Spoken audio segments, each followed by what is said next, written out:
Fourth Industrial Revolution will not be televised if it will be streamed. Well, it's here, and many are afraid that machines will take over their jobs. There are all even news anchors in China, but Deloitte Consulting's Sthembiso Phakathi says not everyone is afraid. He says many are no longer seeing machines as a threat.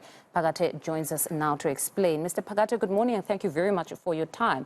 You actually have a very interesting position, unlike many of us that are fearful that these machines, mechanization, particularly in mines, will take over our jobs. But you're saying we shouldn't fear this. Why exactly is this? Thanks, Mona, for the question. I think we shouldn't fear because there's an opportunity to reskill the workforce. And also there's an opportunity for people to move into different roles, especially in the mining sector. We're seeing mechanization, automation coming into the fore.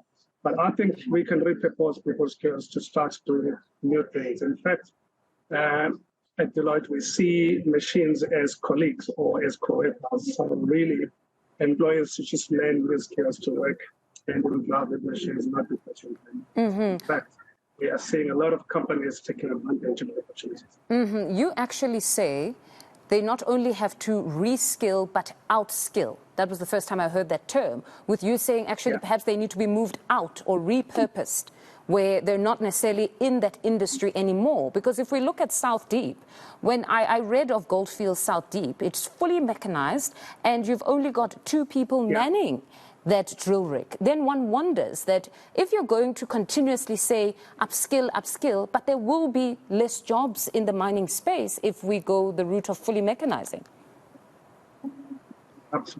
Absolutely.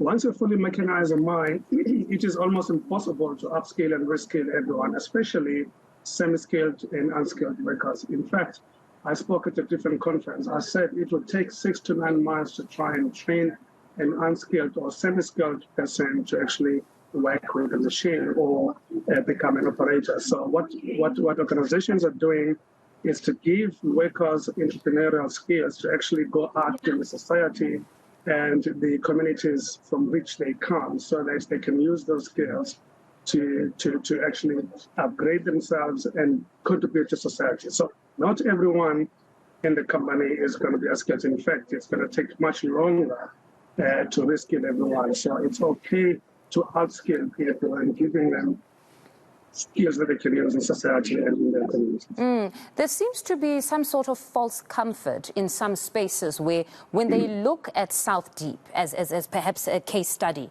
that here it's one of the poor performing mines. It's fully mechanized, but it's poor performing. But when I looked at the story myself, I thought, of course, it's poor performing now because most of the machines are imported. They had to, at some point, bring in Australians to come and teach those that were local how to operate those machines. So it seems like a great investment, but they're not reaping the benefits as yet. But one thinks that over time, it will improve and eventually they will become the most productive, as opposed to those that have this false sense of hope that, no, fully mechanized mines will never be something that takes up in South Africa. I think organizations must be patient. South Deep is a very good example. You must just be patient. That, in fact, you should stagger the mechanization and the automation process over time so that you don't disrupt productivity and obviously have to outplace a lot of people at once. I'm suggesting that South Deep and other mining organizations need to do this in a staggered fashion so that you identify the cohorts that can be retrained, upscaled or reskilled, but also ensure that you invest in the upskilling process, thereby giving people different skills that they can use outside the firm. But I think the patience is going to be key because disrupting the entire operation at once is going to cost the company a lot.